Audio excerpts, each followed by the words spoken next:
Las virtudes. Las virtudes en general.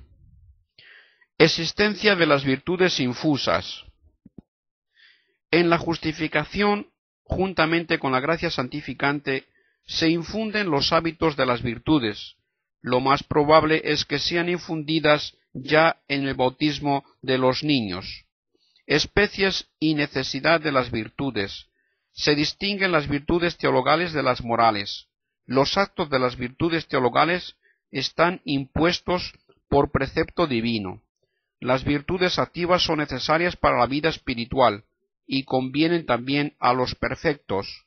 Las virtudes pasivas no deben posponerse a las activas.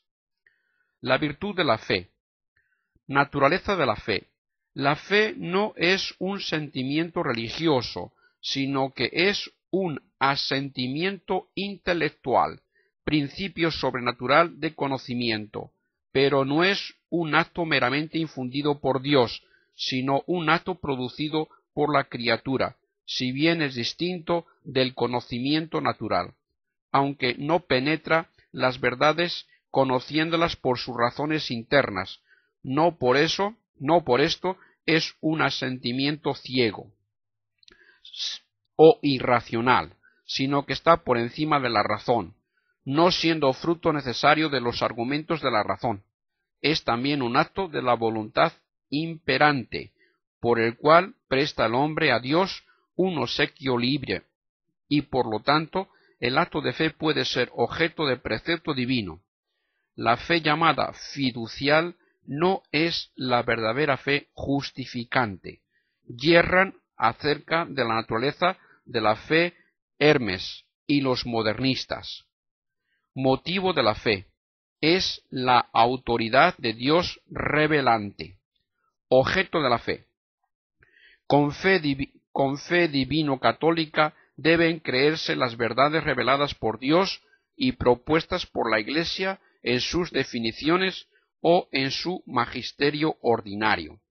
Se debe asentimiento religioso a las doctrinas propuestas, aunque todavía no definidas, por ejemplo, las decisiones de las congregaciones romanas, y a los hechos dogmáticos. Deben creerse explícitamente y necesariamente los artículos acerca de la existencia de Dios, de la Trinidad y de la Encarnación. Propiedades de la fe. Es virtud sobrenatural. La fe es virtud teologal, sobrenatural, infundida en la justificación. Lo más probable es que incluso se infunde en el bautismo de los niños. No se debe a los méritos, sino que ha de ser atribuida a la gracia interna. El acto de fe es esencialmente oscuro. Es un asentimiento cierto, infalible, inmutable, por razón de su motivo. No es un conjunto de probabilidades ni la experiencia privada, sino la autoridad de Dios. Es un asentimiento firme, con firmeza sin igual. Es un asentimiento firme con firmeza sin igual, con la ayuda de la gracia, por razón de su adhesión. Esta adhesión es imperada por la voluntad. Necesaria para la justificación, si bien no es necesaria para hacer cualquier obra naturalmente buena, aunque la infidelidad puramente negativa no es pecado. El acto de fe es objeto de un precepto especial, y ha de hacerse muchas veces en la vida. Disimular la fe puede ser pecaminoso. Pecados contra la fe. Pecan contra la fe ante todo el hereje, es decir, aquel bautizado que sigue llamándose cristiano y niega o pone en duda pertinazmente alguna de las verdades que deben ser creídas con fe divino-católica, y el apóstata, es decir, aquel bautizado que se aparta totalmente de la fe cristiana. Los herejes deben de ser denunciados, y las asociaciones nocivas de la fe deben ser evitadas. Los libros prohibidos hasta que sean corregidos, no pueden ser retenidos antes de la dicha corrección. No puede decirse que es contrario a la voluntad del Espíritu Santo condenar a la hoguera a los herejes, ni repugna a Dios la lucha contra los turcos. Pérdida de la fe. La fe no se pierde con cualquier género de pecado, sino sólo con la infidelidad. Por tanto, puede subsistir sin la caridad y sin la esperanza. Entonces es una fe muerta, pero es un don de Dios.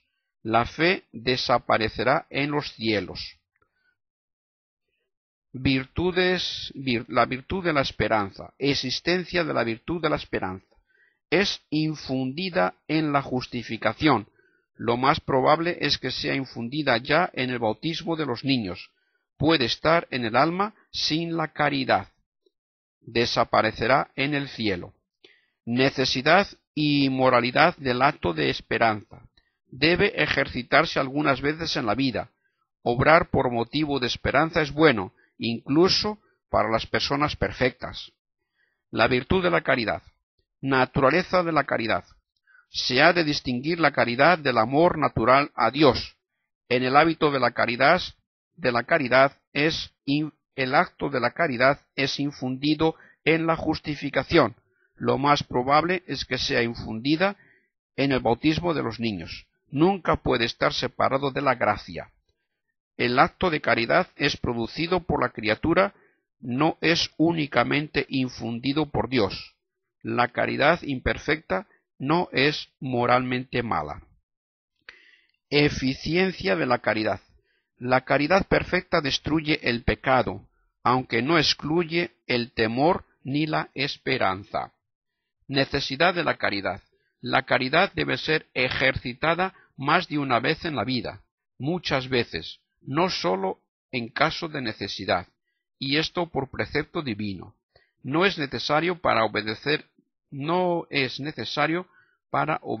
la ley o para la atrición. Aunque falte, no todas las obras son pecado. No es necesario para comulgar que la caridad sea purísima. Objetos de la caridad. Ha de amarse más a Dios que al prójimo. El hombre está obligado a amar al prójimo no sólo con actos externos, sino también con actos internos. Obligaciones nacidas de la caridad. Actos internos. No es lícito entristecerse de la vida de otro o de alegrarse de su muerte, pedir o desear esta muerte, ni siquiera con afecto ineficaz, por razón de alguna ventaja temporal, ni desear la muerte del padre por razón de la herencia, ni alegrarse del parricidio cometido por uno mismo por razón de la herencia recibida. Actos externos. Los ricos están obligados por precepto gravísimo a dar a los pobres limosnas de sus bienes superfluos. Con limosnas se ayuda a las almas del purgatorio. Es falso que entre los señores seculares apenas se encuentre quien posea bienes superfluos, por los cuales venga obligado a dar limosna. Los que dan limosna a los frailes mendicantes no quedan excomulgados ipso facto. Debe procurarse no escandalizar a los demás con los propios defectos, aun en el caso en que no se tiene voluntad de escandalizar.